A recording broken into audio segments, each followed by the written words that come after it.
नमस्कार। मैं हूं डॉक्टर विनय बजरंगी। आज मैं 10 अक्टूबर सन 2024 को पड़ रहे महत्व के बारे में आपका ध्यान आकर्षित करना चाहता हूं। यह दिन देवी महागौरी को समर्पित है।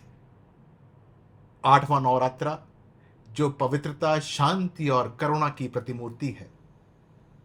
आज हम माता रानी की पूजा के खास तरीके, उनका रिलेशनशिप ज्योतिष शास्त्र में क्या है और पुराने समय में कैसी मान्यताएं जो हैं वो होती थी, और क्या हमको इस दिन करना चाहिए, क्या नहीं करना चाहिए, इस सब बारे में डिस्कस करेंगे। ध्यान दीजिएगा कि आप को जो चीज़ें अच्छी लगें उनको नोट भी कर लीजिएगा। सबसे पहले स्टार्ट करते हैं पूजा के समय से। इस 8वें नवरात्रि पर पूजा के लिए सबसे शुभ समय जो है वो ब्रह्म मुहूर्त का है। सुबह 4:50 से 6:01 का। यदि नहीं हो पाए तो कोई चिंता वाली बात नहीं है, दोपहर में कर लीजिएगा 12:06 से 12:58, क्योंकि ये मुहूर्त जो होता है वो अभिजीत मुहूर्त कहलाता है। मां महागौरी पवित्रता और शांति का प्रतीक है। उनका उज्जवल सफेद रंग, शांत भाव, जो कि शांति और तसल्ली दिलाता है, सभी अशुद्धियों और नेगेटिविटी को दूर करने का एक प्रतीक माना जाता है। उनकी पूजा करने से सारी की सारी नेगेटिविटी दूर हो जाती है। यदि आप उनके चित्र को देखें तो आप उनको पाएंगे कि वो बैल की सवारी करते हुए हैं, सफेद कपड़े पहने हुए हैं, त्रिशूल और डमरू को हाथ में पकड़े हुए हैं। उनकी कृपा यदि भक्तों को प्राप्त होती है तो आंतरिक शांति, पवित्रता और आध्यात्मिक ज्ञानोदय से भर देती है। आपको मैं एक बात और बताता हूं, शायद आपको पता ना हो। मां महागौरी क्षमा को भी रिप्रेजेंट करती है। यानी कि यदि आप उनकी पूजा करते हैं तो आपके अंदर क्षमा करने की, यानी माफ करने की अदम्य शक्ति आ जाती है। उनकी पूजा करने से आपके दिल से द्वेष और किसी और के प्रति जो नेगेटिविटी होती है वो समाप्त हो जाती है और आपको एक पॉजिटिव होने का वो अवसर प्रदान करती है। इसलिए उनकी पूजा करना बड़ा इंपॉर्टेंट है। और जब आप उनकी पूजा करते हैं तो वास्तव में अपने मन में ये संकल्प रखिए कि आप जो हैं सबको, सब काम के लिए माफ कर देंगे। अब मैं आपको बताता हूं कि महागौरी का प्रतीक क्या है और उनकी पूजा का अनुष्ठान क्या है। जैसे मैंने आपको पहले बताया कि मां महागौरी अपने भक्तों को ज्ञान, गुण और शांत और संयमित रहने से प्रेरित करती हैं। उनका आशीर्वाद इसी सब चीजों पे आपको मिलता है।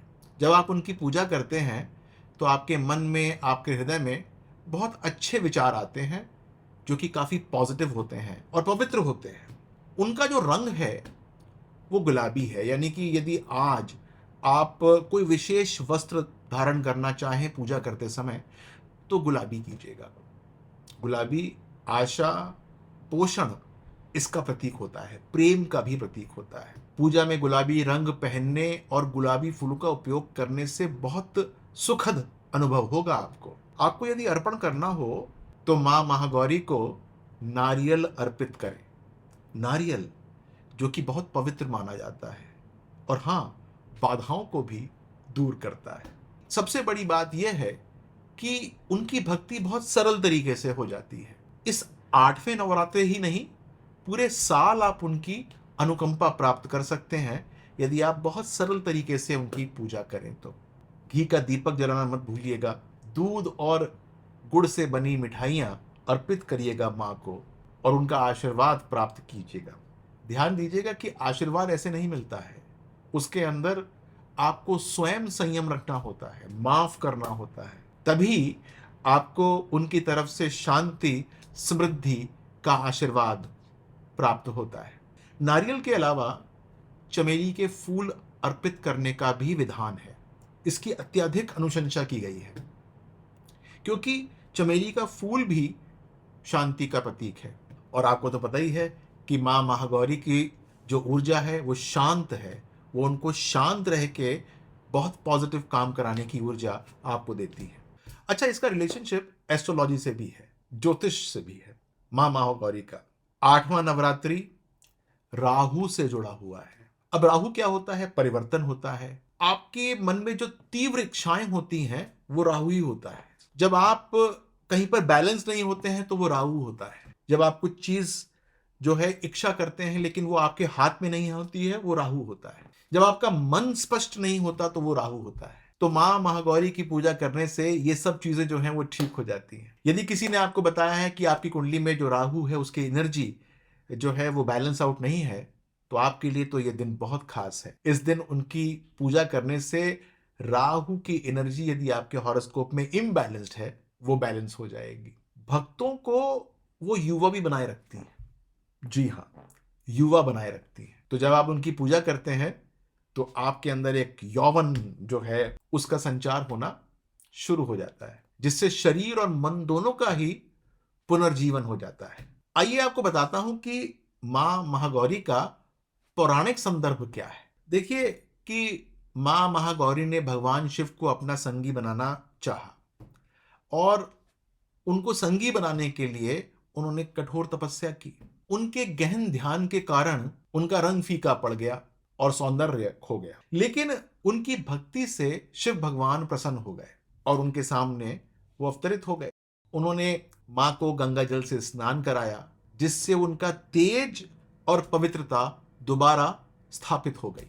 अब ये कहानी से आपका क्या मतलब है? इस कहानी से ये मतलब है कि आपके जो भी लक्ष्य होंगे आध्यात्मिक या इस जगत के, उनको प्राप्त करने के लिए आप जो तपस्या करेंगे वो आपको प्राप्त होगी, लेकिन तपस्या के अंदर त्रुटि नहीं होनी चाहिए। यह हमें सिखाती है कि ईमानदारी और दृढ़ संकल्प से हम अपनी आत्मा का शोधन कर सकते हैं और अपनी इच्छाओं को भी प्राप्त कर सकते हैं। एक बात और बताना चाहूंगा मां महागौरी के बारे में। देखिए, मां जो है वो शांति और पवित्रता प्राप्त करने के अंतिम लक्ष्य का एक रिप्रेजेंटेटिव है। उन्हें शांति, समृद्धि और विशेष रूप से वैवाहिक जीवन में रिश्तों के अंदर एक इक्वेशन बनाने के लिए पूजा जाता है। वो लोग जो विवाह में बाधा महसूस कर रहे हैं, वो लोग जिनके विवाह के अंदर एक नेगेटिविटी छाई हुई है, वो लोग मां महागौरी की पूजा करने से सुखद और स्थिर मार्ग के अंदर चले जाएंगे और काफी अच्छा हो जाएगा उनका वैवाहिक जीवन। उनके जीवन में एक आध्यात्मिक ज्ञानोदय होगा। उनकी पूजा करने से जो लोग होते हैं, जो भक्त होते हैं, उनकी आध्यात्मिक चेतना का उत्थान होता है और आंतरिक अशुद्धियां जो हैं उसका शुद्धिकरण हो जाता है। यह अनुभव करना आप आरंभ कर देते हैं। अरे इस दिन जरा मन से मां को याद तो कीजिए। पवित्रता और आंतरिक शांति के लिए अनुष्ठान करना बड़ा जरूरी होता है। कैसे किया जाता है ये अनुष्ठान? मां महागौरी के शांत और उज्जवल रूप का आप ध्यान करें, ताकि विचारों और कार्यों में शांति और पवित्रता को अपनाया जा सके। उनका मंत्र है ओम देवी महागौराय नमः। इस मंत्र का 108 बार जाप कर लीजिएगा और देखिएगा कि मन शांत हो जाता है। अंदर की एक नेगेटिविटी वो समाप्त होना शुरू हो जाती है और आप खुद ही आवाहन करेंगे कि मुझे उनका आशीर्वाद प्राप्त हो गया है। मां महागौरी की कृपा और शांति, समृद्धि और आंतरिक आनंद के लिए आशीर्वाद प्राप्त करने के लिए गुलाबी फूल, नारियल, दूध, गुड़ से बनी मिठाइयां अर्पित अवश्य करें। जैसे मैंने पहले बताया, पूजा में चमेली के फूल अर्पित करें जो कि शांति का प्रतीक है, और इसके बदले में देवी आपको शांत ऊर्जा देंगी। शांत भी होगा और अंदर से आप ऊर्जावान भी रहेंगे। लेकिन इसके साथ साथ आपको क्या नहीं करना चाहिए, इसका जरूर ध्यान रखिएगा। मैंने आपको पहले बताया कि आपको माफ करना चाहिए। जी हाँ, बहुत लोगों को आपका द्वेष होता है, आप माफ नहीं कर पाते हैं, अंदर से घुट रहे होते हैं। तो इस दिन माफी का दिन है, आप सबको माफ कर। और दूसरा, आप सबका धन्यवाद कीजिए। इससे आपकी आत्मा का शोधन होना आरंभ हो जाता है, आपके अंदर एक आध्यात्मिक पवित्रता आनी आरंभ हो जाती है और आप अपने लक्ष्य को प्राप्त कर लेते हैं। आइए मैं आपको बताता हूं कि प्राचीन प्रथाएं किस प्रकार से थी।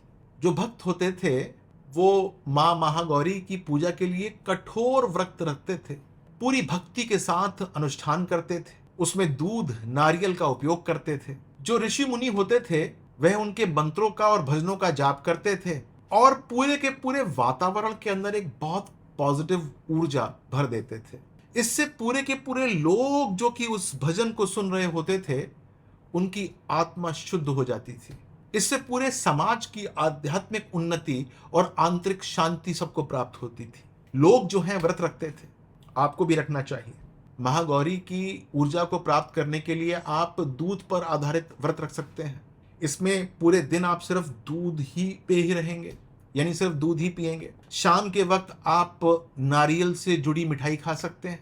ध्यान दीजिएगा चीनी ना हो, गुड़ हो उसमें, खुद बना लीजिएगा। नहीं तो पूरे दिन दूध पे रहिएगा, ये नहीं कि पीते ही रहें, अंतराल में पीजिएगा और शाम को आप जो है वो नारियल से बनी मिठाई खा लीजिएगा। आपको बहुत पॉजिटिविटी मिलेगी। अच्छा, आपको एक पौधा भी लगाना चाहिए, जरूर लगा लीजिएगा, चमेली का पौधा पहले से बोल के रखिएगा।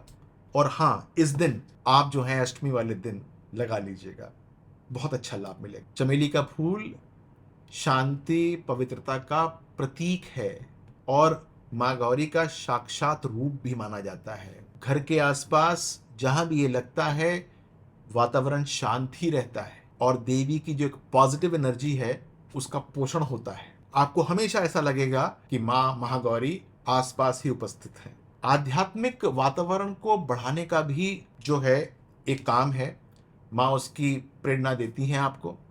तो सबसे बड़ी बात यह है कि पूजा के समय गुलाब की सुगंध वाली अगरबत्ती, चंदन का आप जो है ललाट पे जो है लगा सकते हैं। हवा को शुद्ध रखिएगा और घर के अंदर एक बहुत सीरीन सा और शांत सा एटमॉस्फेयर होना चाहिए। ऐसा करने से बहुत अच्छी पॉजिटिविटी आपको प्राप्त होती है। तो देखा आपने कि आप मेरे साथ जुड़े और 8वें नवरात्रे के बारे में आपने सारी बातें जानी। मैं बहुत प्रसन्न हूँ कि आप मेरी वीडियोस को देखते हैं, लाइक करते हैं, कमेंट करते हैं, कुछ लोग शेयर भी करते हैं। मैं चाहूँगा कि आप अधिक से अधिक शेयर करें और मैं ये भी चाहूँगा कि यदि मैं इस प्रोग्राम को और अच्छा कर सकूँ, कोई आपको विशेष बात पूछनी हो तो आप मेरे को कमेंट बॉक्स पे कमेंट लिख सकते हैं ताकि मैं उसको इंक्लूड कर लूँ। कोई आपको एक विशेष बात पूछनी हो तो वो भी आप कमेंट के अंदर लिख सकते हैं। जैसे मैंने आपको बताया कि इस दिन राहु का बहुत बड़ा महत्व है। राहु अपनी कुंडली के अंदर आप पॉजिटिव तरीके से अलाइन कर सकते हैं, तो करने की आप कोशिश कीजिएगा। यदि आप समझ ना पाएँ तो आप मुझसे पूछ सकते हैं, मैं उसका उत्तर देने के लिए बैठा हुआ हूँ। आपका मेरे प्रोग्राम को पसंद करने का बहुत बहुत धन्यवाद। माँ महागौरी की कृपा आप पे बनी रहे। जय माता दी।